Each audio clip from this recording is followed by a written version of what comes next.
give you guys all a second to kind of, get situated and all that.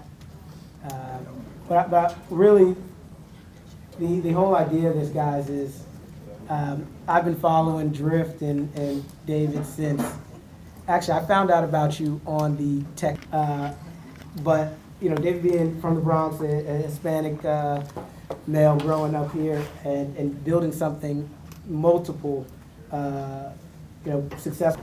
In my opinion, I think it's important to put those people on the stage to show other people that look like you and give them the opportunity to learn as well. So that was the reason I wanted to do this event. And then also, Drift is growing very fast.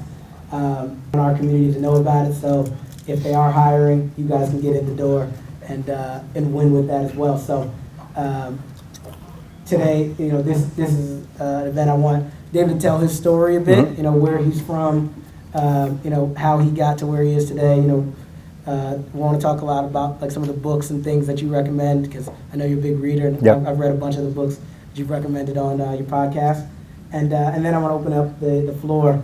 We've got this thing here that we're going to toss around and let you guys ask some questions after David talks a little bit about where he's from and what he's been through. So, David, I'm going to pass the mic to you in a second here. Sure. But before we get going, who here is just learning about Drift from this event? Awesome. That's great. I just want to give you some context on sure. Kind of what's going on. And I imagine anybody who's just learning about Drift is also probably just learning about you. So I'll give you the floor and kind of let you do Sure, your thing. sure. So we didn't, let's see if this is on. Yep. We didn't rehearse because I actually don't like rehearsing, so I like being surprised by questions. And I figured that out. I used to try to be rehearsed, and I was like, I can't do it. It's like too robotic. So I don't know, what's my story? Where did I start? Like you said, I was born in the Bronx, South Bronx, and I lived there till I was like 6 or something like that. My parents are from Ecuador and Puerto Rico, and so like I only spoke Spanish at home, and I learned English watching TV.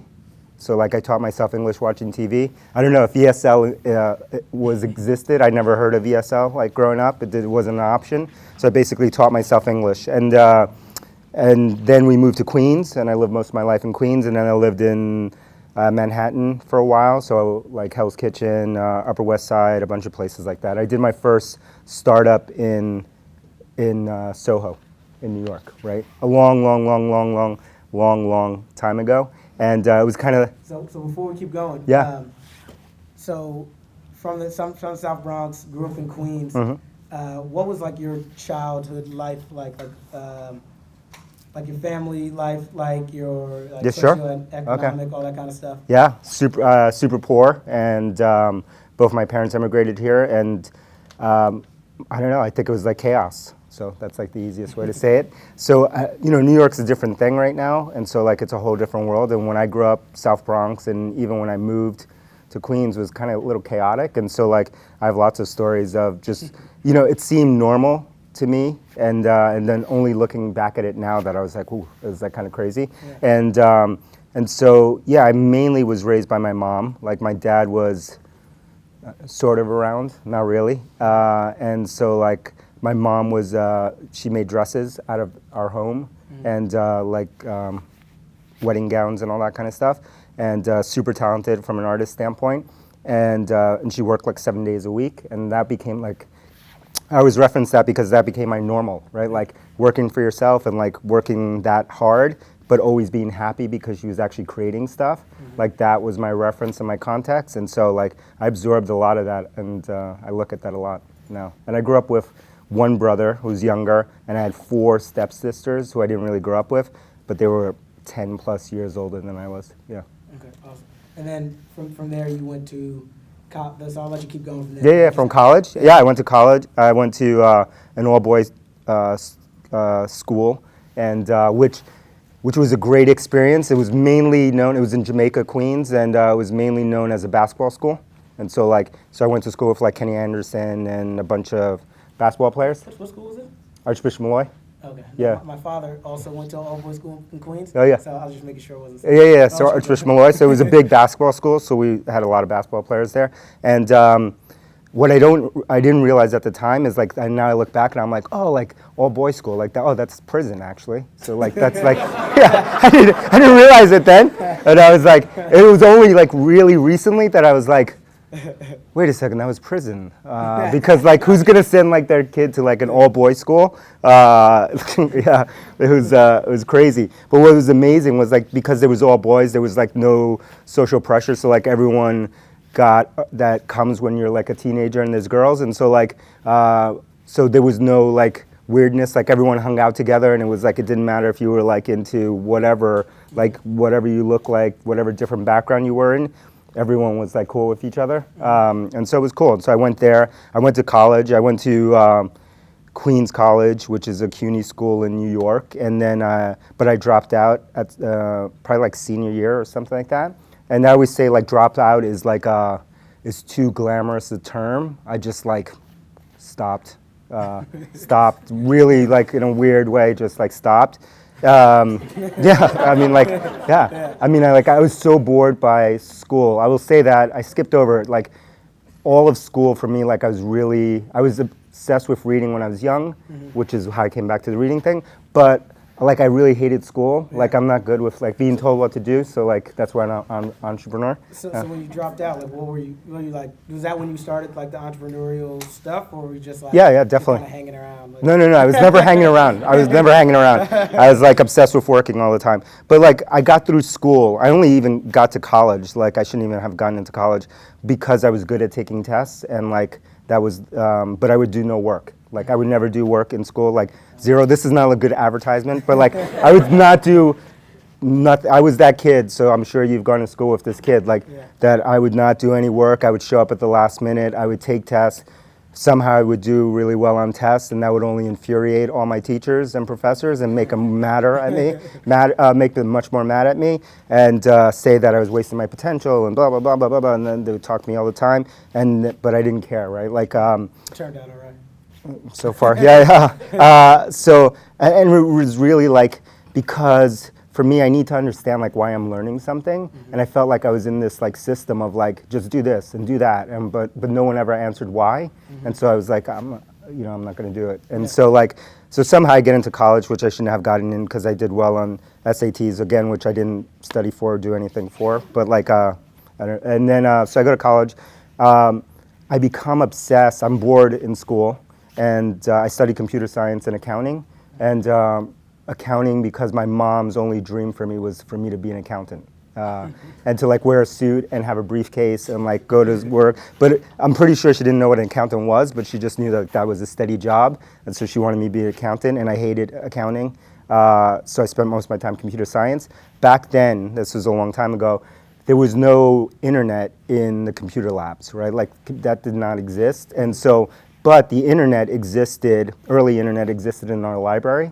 And so what I ended up doing was like my last 2 years, I guess there, I never went to class, and I was in the library from open to close because I became obsessed with the early internet, and that's when I started like building stuff on my own. And I always say like I had like my aha moment was like that I created a website, and back then there were no websites, and so like it was so small that everyone would leave their email address at the bottom of the website because there was no spam. There was no one on the internet, right?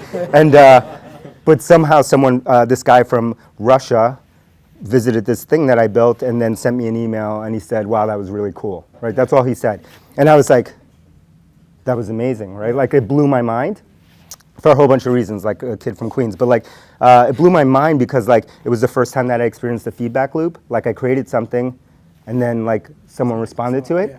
Like I never had that, even though I studied computer science. Like you just build stuff theoretically, and so then I became obsessed with that. That led to me wanting to do that full time, like building websites. What is this for? It's like just time frame wise. Oh, a long time ago, 1990. Like mid 90s. Yeah. Way back. I'm a curious mind. Yeah. Mid 90s, a long time ago. And so I wanted to do it professionally, and but I didn't know how. And then there were these things called news groups. So this is like a history lesson for people. Like people would like post anything on there. And again, the internet was small. And I saw someone post something for a company that they were starting in Soho, and it was 3 people. And but they didn't have. It was 3 people that were trying to build technology, but none of them knew anything about technology, right? And so like they wanted their first like engineer or like whatever. And so like I went down. I basically got that job because that was like a pirate era, right? Like there was no one that you could, it's not like today, there was no one that you could meet that would know how to do this. And so like I could like say the right acronym and they were like, oh my God, hired, right? Like hired, because nobody knows what that is. Like it was like so small. So anyway, so we start this company, there's 3 of them, and we ended up building 3 companies out of that. There was one little company, we grew that to about 200 people. We sold that to another company. We created 2 products internally. One of them we sold to Oxygen Media, which is a cable TV channel. And then the other one we filed to go public, and that's the one that I spent most of my time on. The end story is like the market crashed later and we didn't go public and we sold that company later, but like we created all these things. And it was a whole different world, right? Because like I was telling Mayton, we were talking about something about Ethernet, like cables and stuff. I'm like, I spent many a year doing that stuff. And like when I was doing it, that was not a standard. There was no Wi-Fi, of course. But like, you know, I would spend days like wiring stuff and doing it. But it was like a super exciting time because back then there was none of this. There's no AWS. There was no Google. There was no like, you could not figure this out. So we would have to figure out like, how do we build software? How does it work? You know, we reverse engineer things. We build our own machines. We take our own machines to the co-location center. We do like everything. So when you guys are going to the library, reading up on this stuff, or like what was it? Was not in the library. It didn't exist. Just mess around. Yeah, there were. I mean, there was no Google. Like, there was nothing. There were these. So the internet started around these specs that were written, right? And they're called RFCs, so requests for comments. So this is super nerdy, but like, but I like it. But so we would read the specs, which was the original design of the internet, and then we would reverse engineer that and say like, okay, this is how I think it needs to work. There was nothing to read. It didn't exist. Like later on, O'Reilly wrote some books on CGI and stuff like that, but like it didn't exist. It was like, it was true pirate stuff. Like if you see those films of like, when Apple started and they had the homebrew computing club and all that stuff, it was exactly like that, but it was like the beginning of the internet versus there. So is this like ghostery? Is that? No, that's much later. I had already moved to Boston at that point. Right. This was called Bolt. It was BLT.com, and it was the largest social network of its time, and it was the Facebook of that time. But you know, timing matters. And we had millions of kids. I mean, when I tell the story about it, it's like it's insane because we did all this stuff. But again, timing matters. Like we built a social network. We got all these teens. Everyone would have to dial up. Probably no one here is like old enough to know what dial up is. Like there was like, you would have to dial up, right? You would dial up, and it would drop off, But Because your mom used to make you get off the phone. yeah. But you know, it was so addictive, this thing that we built, that kids would stay on there. The average time that everyone would stay on is 56 minutes. So like you imagine on dial-up, like 56 minutes is a long time. That was the average session length. And we had millions and millions and millions and millions of teens on it. And we did everything. Like we wrote our own instant messenger. We wrote our own email for them, so you could have your own Bolt.com email. We did. We had something that was like exactly like Threadless. So like kids would like design designs, and then they would mail it to us, like a total ghetto. Like mail it to us. We would open these packages. We would pick the best one. Then we would have all these interns, this was in Soho, and we'd get them to go screen print it, and then we'd take photos of it, and then we'd put it online, and then we would ship it and sell this stuff, but it was exactly like Threadless, like all of that, you know, those original collabs. And so we did all that kind of stuff, and it was crazy. It was fun. And then you came to Boston, or what? Yeah, I came to Boston. I moved to Boston a long time ago again, and but I didn't know one person in Boston. So why'd you come? Because I followed a girl. Makes sense. Yeah. But I thought I was gonna move. I thought I was gonna move back to New York in a year, and so like the first day that I was in Boston was the day that I moved, and I was like, I don't know anyone here. What is this place? Like, and then everyone was like, no offense, I don't want to offend people here, but everyone's like, oh, this is a city, and I was like, this is not a city, man. This is a city. I'm like, this is not a city. Yeah. And they're like, this is like city. I'm like, what? Everyone goes to like bed at like 11 o'clock. And I was like, we used to work till 11, and then we would go out at 11 in New York. Like, so it was strange. But I moved here, and there are like lots of things that I liked about it, because back to the question that you asked, like I grew up in chaos, right? Like, and so like for me, I was seeking like, oh, like this is like stuff that I seen in the movie. like movies, like, oh, look at these brick streets and these little lights and this thing. Everything looked fake to me. Yeah. Like the only reference I had was like TV, and I was like, oh, I've seen this on TV. Look at the leaves and all this stuff, right? I grew up like, I was, taking the train my whole life, but I was taking the train like at 10 years old by myself, going to Times Square when Times Square was live. I was looking forward to seeing the drawings. Did you Oh guys yeah, do the- yeah. We have a that's bunch of not drawings. here. Where's that? It's in the studio on the other side.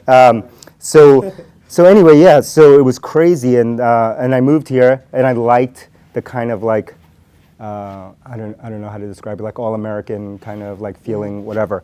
But then I started another company when I got here. It was called Compete, and I sold that in 2007 to another company, and then I've been creating companies since then. Yeah. So I feel like every time somebody creates a company, sells it, and like, especially you have a lesson or something from each of those. A lot of them. Yeah, probably have multiple.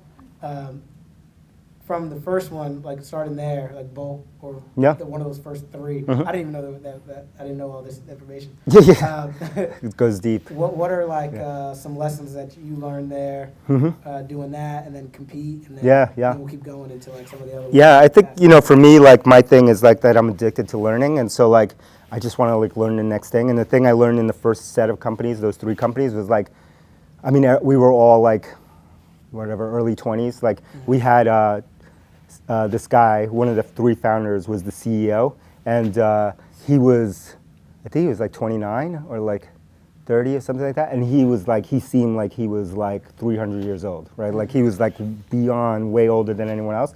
But the lesson that we learned was like, if you have all these people that are like excited about what you're doing, and we all want to learn, like you could do impossible things. And we did a series of impossible things over and over again, with no one helping us, with no one teaching us anything, and just like figured it out.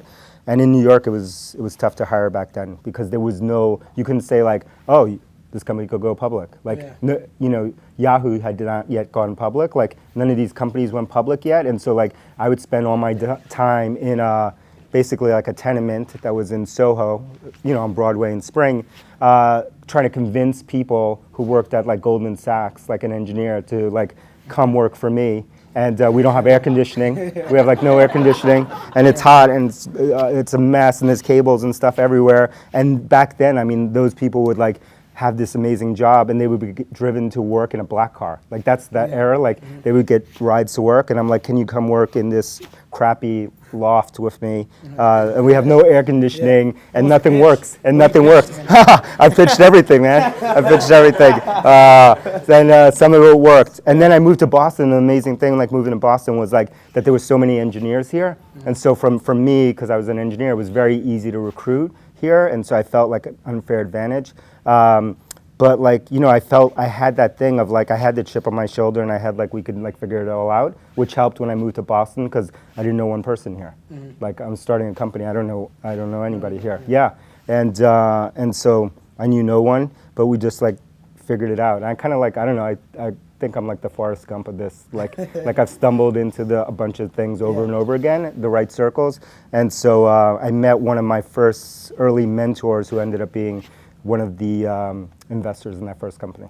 And Compete, and his name is Ted Dintersmith. He's amazing investor. He's retired now, but he runs a pretty big, he's a big philanthropical fund. He's done a bunch of movies around education, and written a bunch of books on education, and so he does a lot of philanthropy around that. So nice. So then it was Compete. Yep. And I know there's a few more after that. So. Yeah, a bunch of lessons. I mean, like Compete for me, like it was my first company I started. This was an era. This is like pre-Zuckerberg era. So like, if you were a founder, they didn't let you and you raised money. They didn't let you stay as CEO. So I was not CEO of that company, even though I started it. I had to hire like an outside CEO, like someone who was like older and like been there and done that and all this kind of stuff, which doesn't exist today. And so I hired someone. His name is Manjit Singh.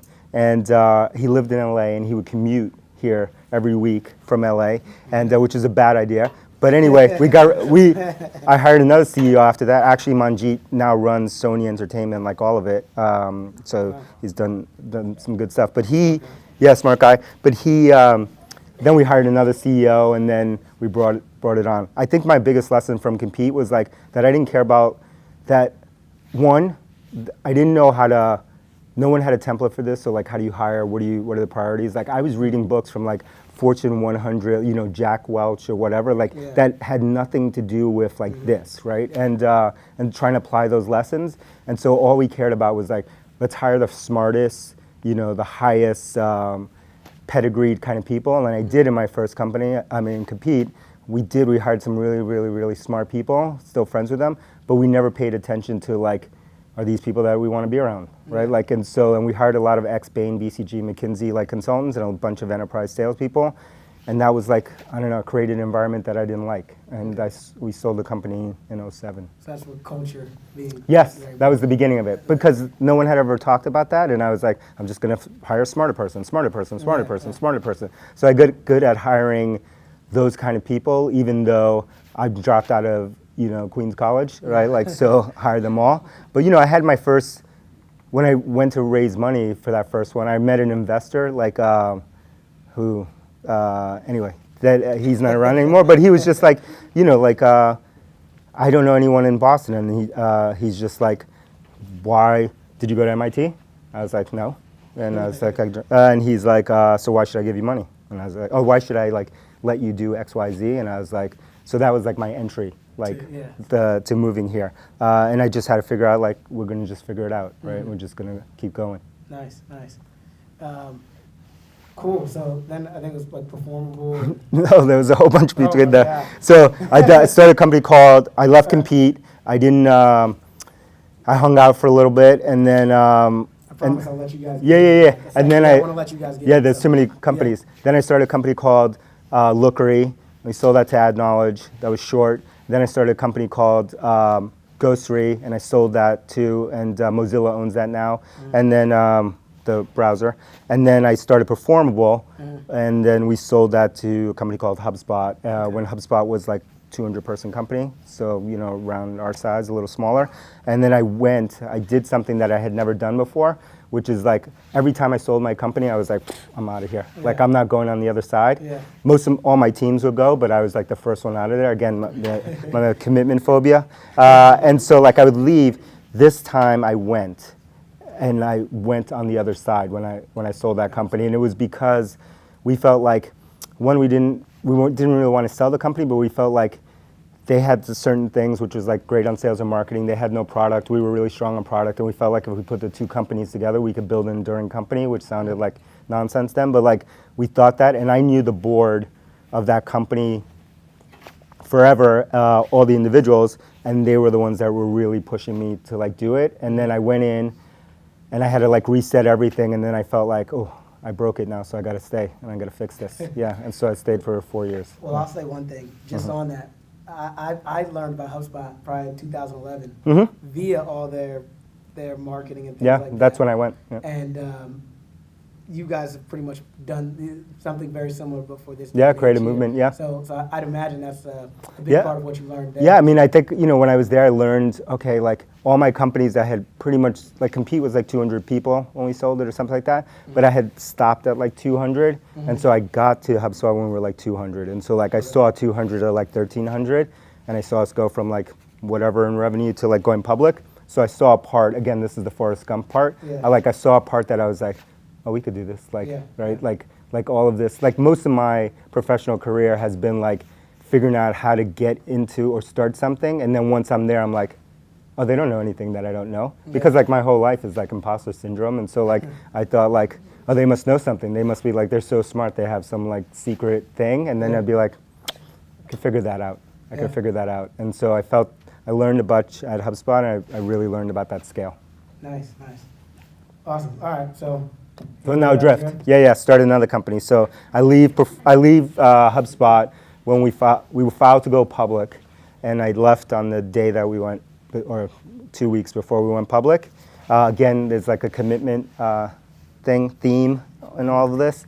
And so like when we went public, if I stayed, I was gonna have to stay for another 2 years, and I was like, I'm not staying for another 2 years. Yeah, and I felt like I had concluded my mission, and I built the stuff, and I built the team, and we got to where we want to go. And so I left, and then I considered a whole bunch of things. Like, I was going to retire at that point, so I'm done. And then, but people who know me will tell you that that ain't ever going to happen. And so I was going to retire. I thought I was going to go into venture, and so I spent a lot of time in that. And then I didn't want to do that. And then I finally decided, like, if I'm going to, like, I'm not going to like retire or do venture and then do another company. Like, I have one more company left, and so like I'm going to do it now. But like, this is it. There's no more after this. And so like, so I started Drift with my co-founder Elias. Yeah. Awesome, awesome. So guys, you guys now have the backstory. Yeah, that's quite a backstory. Yeah, yeah. But I wanted to Yeah. get that through, right? I guess a lot of people didn't know who we were. I hope that brought up some questions in your mind of things you may want to hear David riff about. This thing here can be tossed around. It's a mic, so I'll start tossing it around. I'm going to ask one last one. Sure. I'm going to toss it to you, Eric. Like you said, you're a big learner, big reader. I've read a few of the books that you've talked about, and I think, I don't know how many people here like to read a lot, but I'd love to hear you kind of riff on. Oh, reading? I could go forever on reading. By the way, when you leave, like when everyone leaves, like if you go out the other side, there's a whole area of books. Like grab as many books as you want. Like that's part of our thing here. It's just like all the books you want, all the swag you want, all the merch you want, like whatever, just take it all. So I believe, I skipped over a part. Like I went through school, hated reading in school, and then at some point I finally discovered like my love of reading again. And it was because I felt like the way that I was taught in school how to read was like memorize stuff. When you start a book, you got to finish it, the whole thing, and it was like freaking torture, and I hated it. And so that took me away from reading, and I came back to it because I was like, there's no rules around this. Like I could pick up a book. If I don't like it, I'll put it down. I'll start another book. I could read 3 books at the same time. I could do there's no rules to this kind of stuff. Once I did that, then I got back to my love of reading. I'm obsessed with reading, and so, and then that's kind of part of our culture here, right? This learning culture. And so, yeah, I have endless recommendations of books. People will tell you, and if you stay around me, you'll have 30, 40, 50 books to read, because I think one of the things I learned, most of the things that I learned was through brute force, right? AKA pain. And so that's not the way to learn. Don't learn through just pain, because all I did was pain. And most of the time you just repeat, so you have pain multiple times on the same lessons. What I figured out is most of the basic lessons. Oh, closer? Most of the basic, that's my co-founder. Most of my, most of the lessons that I was spending so much time learning through pain was actually all of them had already been written, and it's because it doesn't matter the era, it doesn't matter the domain. We are just people, and people have not evolved, and so we respond to the same thing. Once I saw that, and now when you have that context and you start to read, you're like, wait, this is the same problem. This is the same problem. Yeah. This is the same problem. So why don't I just learn through other people's pain, right? Like Charlie Munger has a quote, who's someone I quote all the time, who's just we all learn through failure. Mm-hmm. It doesn't have to be your failure, though. Why don't you learn from someone else's failure? You'll make your own failures as well. That's important, but you don't have to only learn through failure. So that's why I'm obsessed with reading, right? I'm trying to reading is the only shortcut that I've ever found. Nice. Mm-hmm. They've got a really good book. The one? The one that we wrote? Yeah, the one you guys just wrote. Well, we wrote Conversational Marketing. We wrote This Won't Scale. We wrote This Won't Scale. Yeah. Really good. Hypergrowth, a bunch of books. Yep. Cool. Eric? I'll pass it to you. Okay. So, thank you for sharing your story, by the way. Sure. I come from a Puerto Rican background as well. Oh, yeah? My parents are both from Puerto Rico and immigrated here. Wow. Boricua. Yes. They're from Patillas. Yeah. And so, Aguada. Yeah, they don't know what entrepreneurism is. They're you get your regular job, and that's Yeah. what you do. Yeah. So I'm an anomaly in my family. But what I wanted to ask is, I was actually talking to Will earlier.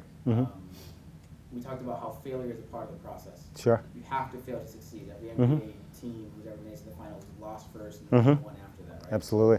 If you could name whatever comes to mind now, your biggest failure and what you learned from that. I laugh because I just have failures every day. I don't what's my biggest failure? I have so many failures. I'd say that lesson in compete. I failed to focus on people, right? I really focused on pedigree and this and that. That was one of the biggest failures that I ever had. Even though that was a successful company, it was a successful outcome. We have great people who've come out of that company as alumni. and gone out and started a bunch of other companies. Like there's a little compete mafia. Like I failed at, like hard, and I created a company that I didn't want to be in, right? And so, which was part of why I sold it at that time. So that was a big one. But I have endless failures every day, every day, every day. Do I just speak in? Yeah, speak it. Yeah, it's a microphone. Into the cube. Yes, into the cube. Yeah. So I feel like as a kind of young black professionals group, Mhm. and a minority networking group, we interact with something like called the credibility gap. Mhm. And Mhm. have you ever been in a boardroom or a meeting room with potential investors for an idea that you have, and you are just not taken seriously, Mhm. or you are viewed as less than what your qualifications are? Mhm. And would you be able to speak to that experience, which I know I'm sure all of us have Yeah. experienced in some way? I've been in rooms where people thought I was an intern. Mhm. It's like, no, I'm actually a director. Yeah. But like, Yeah. you know, have you had that experience, and how have you navigated that experience, knowing full well that obviously you're trying to secure an investment, you're trying to acquire a Sure. client? Mhm. Would you be able to speak to that? Yeah, absolutely. I think like, I mean, the short answer is like that's been my whole life, right? Like that's my whole life. And you know, I never, when I moved here and I came here, well, I'd say I met Elias, who's my co-founder, like 10 years ago. I spent the first 10 years of my career, like I never saw one person that looked like me. I mean, not one. I'm not talking about I didn't work with, like, I didn't say there was not enough people who looked like me. I'm like, not one, I had never even seen one. Like, I didn't know if it existed. Like, I never saw it. I mean, in my mind, maybe it existed. I never saw one. And that was like me starting companies in Manhattan, right? Like, there was zero, not one. I met him, I was like, and he's Nicaraguan, I was like, whoa, I never met another one. Like, it was the only one. He was the only one, 10 years ago. And so, like, I never met anyone. I'm sure I've faced all that stuff. I know I have, but like, I just was like, I don't know, there was no quit. I was like, I don't care, I'm not gonna quit. I'm just gonna keep going, I'm gonna keep going, I'm gonna keep going, I'm gonna keep going. Because like I had no other option. Like I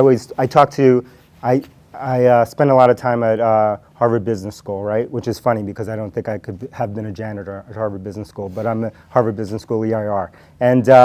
And so I spent a lot of time with them and with students there, and they asked me, you know, they all want to start being an entrepreneur, but I always say like, look, when I started companies, like entrepreneur meant you were a loser, right? It meant you couldn't get a job. That was not something that anyone ever used that word. And so like, I said, but my advantage was like, I had nothing to lose. Like you have everything to lose, right? Like they're trying to rationalize like, should I get this job or that job or get this much money or do this thing? And it's a super international and global crew, but like I can do all these things, or should I start a company? I'm like, you already failed, man. Because like you have too many options, right? Like there's too much risk for you.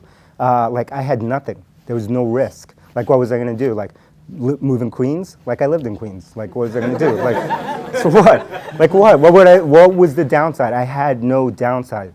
And so I had nothing to lose. And so like if I got turned down with something or someone treated me like something, I had nothing to lose. I moved here. I lived in the Back Bay which is like here. I've never saw another person that looked like me, like ever, like when I moved here.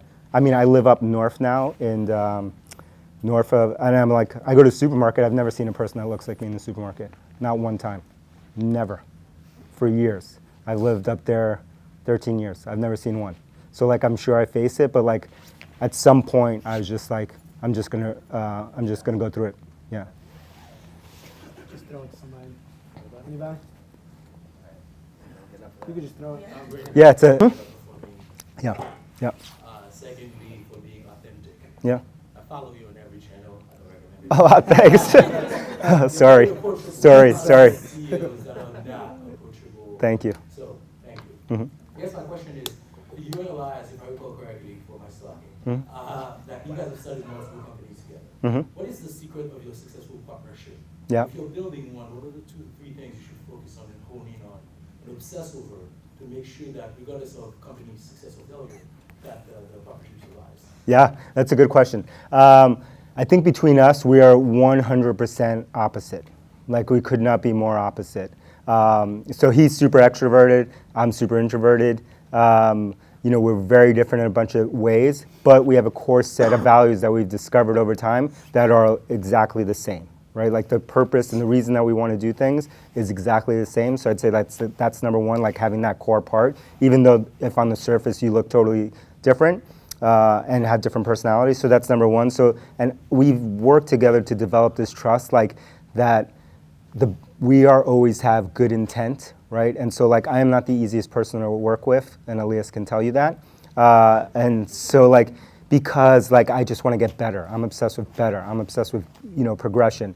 And Elias wants to grow too. So like, so he's open, what's the right word? What do they call it? Frank feedback. And so like I give lots of like frank feedback. It's not easy, but to me it's like, look, what I want to do is like, I want to be closer to, like you mentioned basketball, like I want to be like a coach.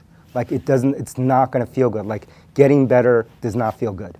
Like it does not feel good in anything, whether it's in sports, whether it's emotionally, mentally, whatever, it's painful, right? Like, so like to want to be in that state all the time is not a normal state for most people, and most people will quit.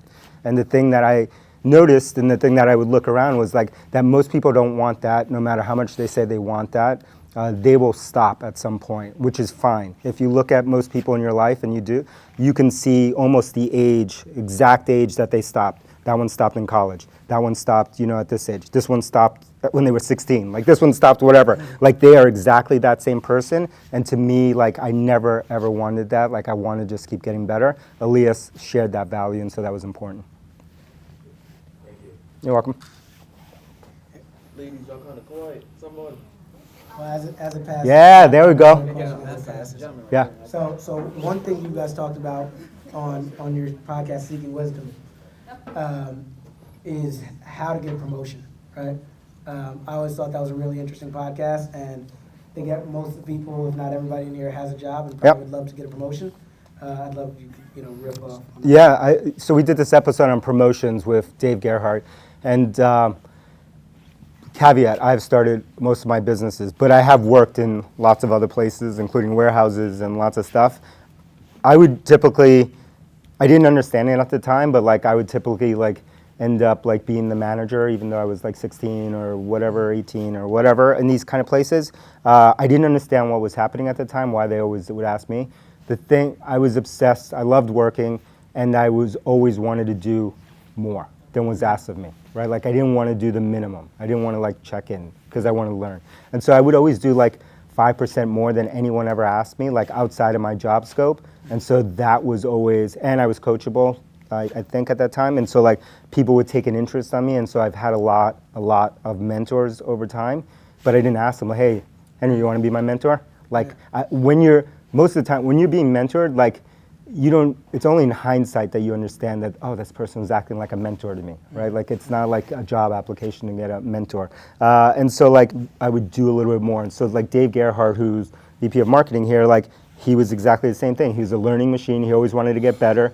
He would always do a little bit more than was asked of him. And so, especially in a fast moving environment, which is the caveat of where I come from, we'd be like, take more. Yeah. And then he'd do that, and he'd do more, and be like, you want more? It's like, you want more? You want more? If you're in a super slow moving environment, like, I don't know how much that works, but like if you're in an environment that has dynamic change in it, like people are drowning. And like if you want to do more, they're going to give you more, right? But it's less than, it's almost like, the other thing that I found is like the people who are obsessed with like, give me the, I want that job. Give me that opportunity. Why aren't you giving me this? Why aren't you giving me that? Like those people, it's almost like a neg. It's almost the opposite. Like those people are usually, there's a reason that they're not getting it, right? Like, and it's because like they are waiting for permission in their mind of like, when I get this job, when I get this title, then I will do the work, then I will do this thing. And I always did it ahead. And so, and the people, I've worked with many thousands of people now. And so the pattern I've seen has always been that. Those people that rise fast,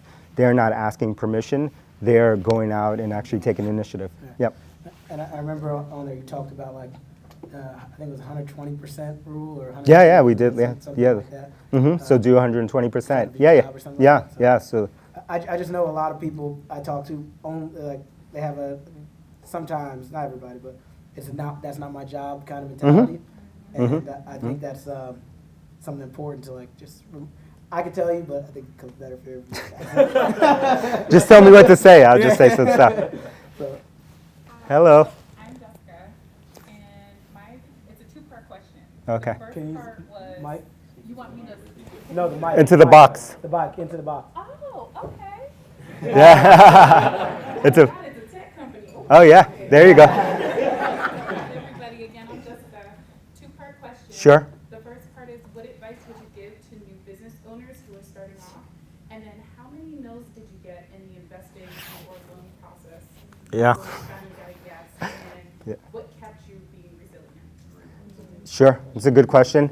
I'll start with the second one, like the no's, like it was endless no's, right?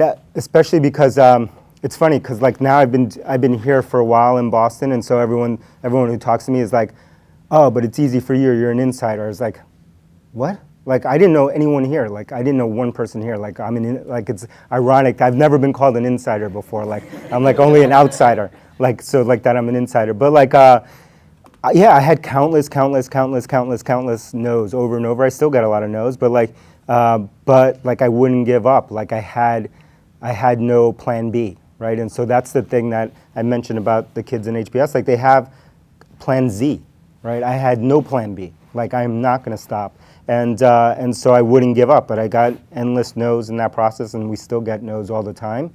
And but if you keep going and you keep performing, then all of a sudden those people who said no, they come on back. They come on back, and they're just like, oh, they're your friend later when you're doing well. But they didn't return your calls before. And so I don't know. I think fundraising, I always say, is like dating dynamics. So if you understand dating, like it's 100% the same, right? Like you know, when you like running around and like talking to everybody, like nobody, there's no interest, right? Like when you're scarce, a lot of interest. It's almost exactly the same. And the reason is because we are humans, right? It's the same thing. We're just humans. We don't have a different, as logical as you want to think you are, we're not logical, right? And so like we're not robotic. So it's the same dynamics. I forgot your first part of your question there. The first part was, what advice would you give to New business owners? Welcome, man. Welcome. This is a lot of pain. This is, I would say, like, if you're thinking about starting a business, which sounds like you already started, like, there are easier ways to make money than starting a business. That's for sure. So, like, starting a business, way easier. Starting a business has to be about, like, some kind of problem, some kind of thing that you want to do that, like, you can't get out of your brain. And so, like, every one of my businesses was like that. Like I just wanted to do it. It wasn't because I thought I'd make a lot of money. I almost every single time paid myself the least when we start these things or nothing. So it wasn't about money. And it was about like I wanted to build this thing, and you have to have your why. So like I don't know what your why is starting business. It's got to be strong because you are going to want to quit a lot over and over and over. And then once you have teams, and we have teams and company, yeah, there's a lot of sleepless nights. There's a lot of nights you're not going to sleep, and it'll age you pretty quick, right? That and kids will age you quick. Yeah. Thanks.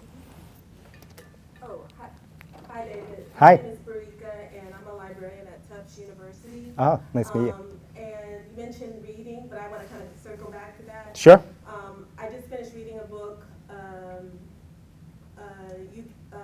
No One Can Hurt Me, or something along those lines. David Goggins. Yeah. Yeah, about being a callous mind. Yep. And the uncommon among uncommon. Yep. And I was wondering, do you have a favorite book Mhm. that I has lo- inspired you? Yeah. Or? Yeah, I mean, I had a strange obsession with David Goggins for probably 4 or 5 years now. 5 years now. Like I discovered him in a weird way. Like actually, Jesse Itzler wrote this book called Living with Seal, right? And this book, Jesse Itzler is married to Sarah Blakely, and like he owns the Atlanta Hawks. And anyway, he's a crazy dude. But he wrote this book, and it was a funny book. And the book was that he hired this Navy SEAL to live with him, and the guy lived with him. It was amazing. You have to read this book. It's such a funny book. And anyway, in it, he wouldn't use the guy's name. Like he just called him SEAL. And then I finally, because I'm obsessive, so like I'm obsessed, I'm trying to figure out, and I'm like, oh, his name is David Goggins. And so I start looking him up. This is like 4 years ago now.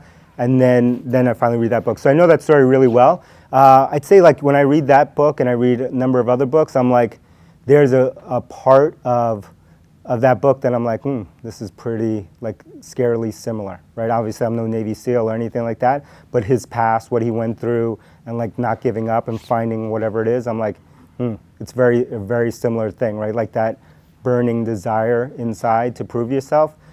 So I have a lot of books like that. Like that's a good book. I like it. It's an easy read. I mean, I like Jocko Willnick's first book, Extreme Ownership. That's a good book. And so they're all pretty much the same book. Rich Roll has a great book, which is on running. But when you read them, you realize like these are all the same people, right? Like they came through like some problem, some trauma, some whatever in their life. They discovered something. They poured that energy that they had, that negativity, into something positive, and that is what fuels them. And so like every book follows the same arc for me, and I love them, nonetheless. But they are like, actually the same book over and over and over again. I want to pivot to that side of the room. Actually, Sure. But I want to say you must have read Simon Sinek's Start With Oh, Why. of course, yeah, many times, yeah. Anybody on this side want it? No, you can. Throw it at 'em. Okay, so I just wanted to, learn a little bit more about Drift and Sure. ask you what was your why for starting Drift? You could ask him right here. Yeah. What was the why for starting it? We started it because we thought, okay, let's start one more company, and then we thought at some point we were looking back at all the stuff that we had built in the past, and we kind of felt like it doesn't make any sense anymore. Like we built something for like a world that doesn't exist anymore.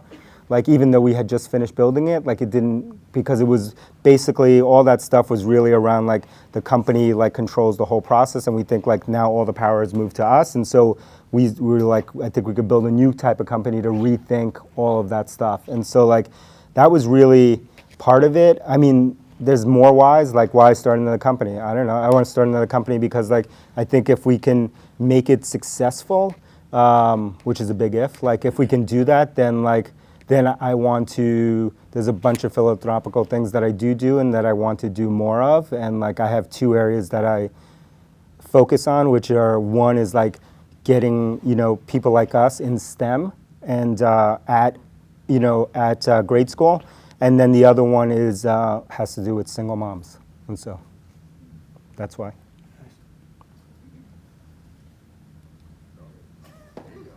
Keep going. Mhm. I got more. You got more? Jeez. I'll So let it my go. name is Yawa, and I would love to piggyback on the question Asha asked. I'm kind of like interested in the ideation process. Mhm. Like how does it work? Like do you wake up one morning and like, hey, Yeah. this is what I want to do. Like Yeah. I'm really into that. Like, Sure. That's only in the movies I found. Yeah, I That's guess. like in the movies. Yeah. There's actually, like there are shower moments and like you wake up and all that kind of stuff. But that's kind of like, the way I think about it is like you are obsessing and thinking about things and working out problems in your head. And then when you have quiet spaces, that's like when the ideas come. It's not the quiet space that makes the idea come, although that helps. But like it's that you've spent this energy and you need to let it sit and simmer and like work its way through, and then it kind of magically pops. But for me, like the idea process, like I don't know, I kind of have gone the opposite end of like I used to think ideas were everything, and now I think like ideas are like not that interesting, right? Because ideas, and when I started my first companies, like I was obsessed around ideas. Ideas change, right? Ideas morph. Ideas change once you put them into the world, and then and like if you as an entrepreneur, or like if you want to start a business, if you get too hung up on your idea, then it becomes a thing of ego of like, I need to do this idea. Why do you need to do this? Because it's my idea and it's got to be exactly like this and I got to do this thing. And what I find, and I was like that, and what I find is like then you cannot listen anymore. You cannot hear. You cannot get feedback. Like you are just like myopic on that, and so that gets dangerous. And so I've gone the other way, which is like, what is the problem? Who is this problem for?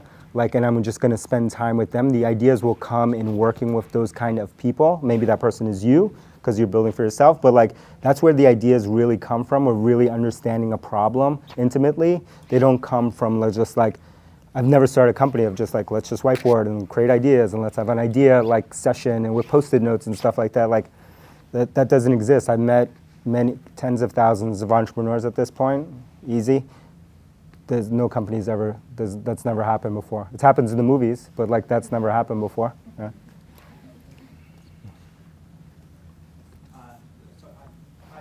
Hello. Yes, we did. Yeah. I want to ask you the reading part, or going back to the book. So you mentioned that you discovered kind of like, you're humming about reading one day when you discover you have to finish the book.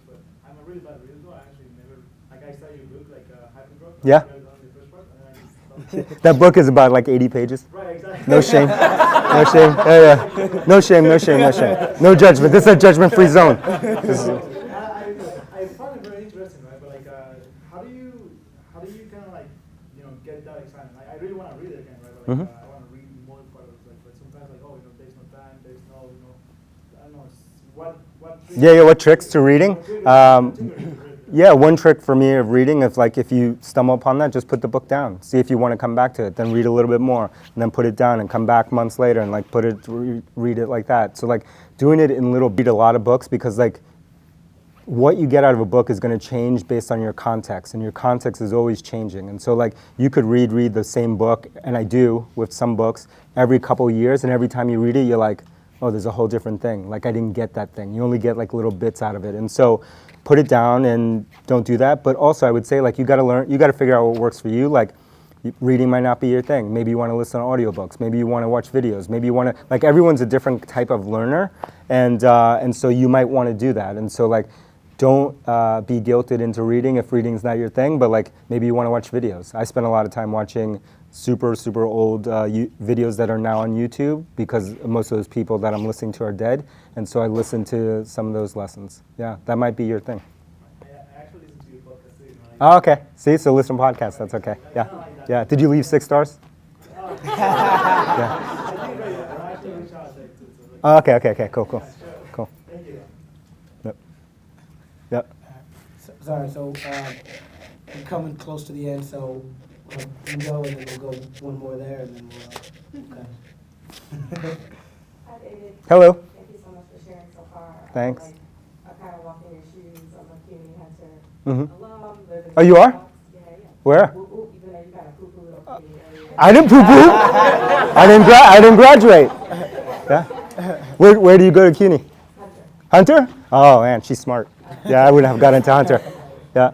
I live in the South Bronx. And Yeah? before I left for Brooklyn. Where'd you live in Brooklyn?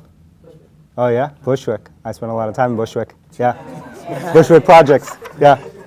And then worked in a restaurant in Soho and Lafayette and Cricks for Where? years. What street? Lafayette and Cricks. Oh yeah. Spent a lot of time. Wow, man, we are. Yeah. Where'd you grow up? Where were you in the South Bronx? Do you know where you were in the South Bronx? The hub, 149th. Okay. Yeah, I was on Elder Avenue, like near Bronx River. Bronx River. And so I just wanted to ask a question about culture. Yeah. Part of what I do for my work is talk to companies a lot about how they're balancing Mhm. sort of the people side of their business. Sure. And their people, Mhm. business performance. And so I'm just curious what you can share to folks who may be thinking about business or who are working in companies. Yeah. What are your measures of success on your people side when you Mm. think about the kind of place you want people to come in and work in? Yeah. When you look out at that, how do you measure that? How do you set the tone? Mhm. What's been really important to you? Yeah, I'd say the number one thing that for me has been the measure has been like their personal growth. Like having now gone through work with so many people and like seeing them like grow and become better versions of themselves and do amazing things within that company or go start a company or go join another company, like seeing someone like rise up like that is like amazing to me. Like, and so that's the main, it was just like giving people opportunity, or them creating the opportunity really, but like just being there to like, for even like to have like a 0.0111% like little help that you can give them, because it's, it is actually hard to help people because people have to be in the right state, in the right frame and like ready to accept help. And it's like a lot of times you want to help someone and they're not ready for your help. And so, that personal growth is my number one thing that I'm looking for. And I want to see people become the best versions of themselves.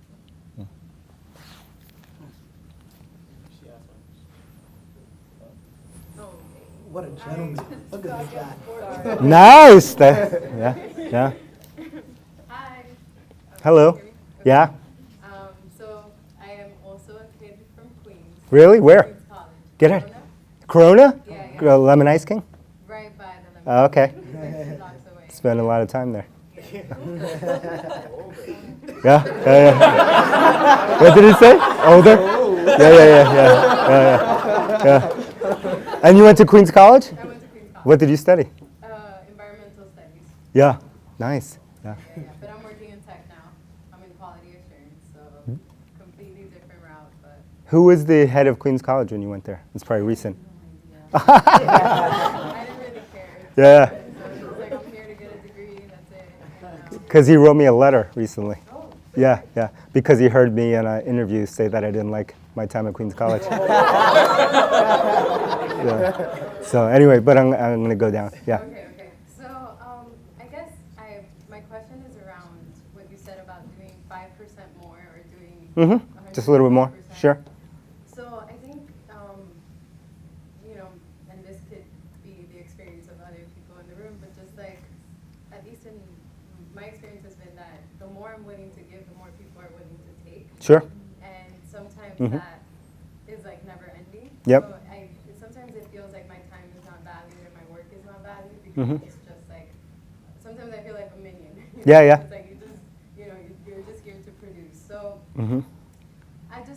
I wondered how that 5% more or that 20% more can make a difference, or like where do I invest that 5% or that 20% to actually stand out? Yeah. So for me, I'm glad you asked this because I need to like qualify this. Like doing this more, like doing this 5% or whatever percent is not about just like doing more stuff. It's about like, for me, it was always about, hey, what do you want to learn? How do you want to get better? It has nothing to do with where you work. And so like that's the area that you invest more in because you're doing it for you. You're doing it for your own selfish like reason, which is good. And so like to me, I frame it that way because then it's like a no-lose situation. Like it doesn't matter if someone doesn't recognize it, they don't want it. If they don't, then you know that you're in the wrong place and you need to get in the right environment because in the right environment, they will recognize it. But you need to be doing it for yourself, not for them, not to just sacrifice just for them, do it for you, and then it'll be worth it. Like even if they don't care about it, you would have gotten better, right, doing it. So that's how I look at it. Can you talk about that growth framework that you mentioned in the podcast? Something about if your internal rate of learning is higher than the company. Oh yeah. Wow, you're good. So I think like that actually is good because that's part of this, which is like, look, you can be in a company where there's no growth opportunities, right? So you imagine a flat line like this, and then you are growing like this because you're doing what you're doing more. At some point, you are going to grow past that company, and maybe you're there now, right? Because you're growing at a faster rate than they are. And at that point, you probably need to leave and go somewhere else. Then there are other companies that are growing really fast and you can barely keep up to them, right? And so like you're always chasing, trying to keep up with them. Those places have a lot of growth opportunities because you're never crossing that line, right? Your line is never over theirs. And then there are other companies which you want to run from, which are going like this and you're going like that. So like then you run from those companies. But like you need to understand like the environment that you're in, like how are they growing? And then how's your rate of growth going, and are you eclipsing theirs? There's a point that you will go over that. And so most of the time when people ask me that question, it's like they're either in a flatline company or even if it's growing, they've grown at a faster rate than the company has grown, right? So it's important. Cool. Nice. David. Thank you. Really appreciate it, everybody. Thank you. Everyone check out his master's, I don't know, what do they call these things? Zip, whatever. Now that Tiger won, so he's got the master's. Tiger. Yeah. Thank you. Yeah, so again, guys, I really appreciate you guys coming to take the time. Anybody who didn't know about David Drift before, happy you guys were able to learn about him. Hope it gave you the inspiration that I was going for. Yeah. And if you want to start your own company, hopefully that you learn Let me a know. thing or two here. And if you guys are looking for another company potentially to grow fast with, hope you guys will start developing some. Yeah, and remember, grab as much merch as you want, books. Yeah, it's all yours. I'm gonna take them up. And the hoodies. Yeah. I'll take pictures. Yeah, of course. I got my look at this.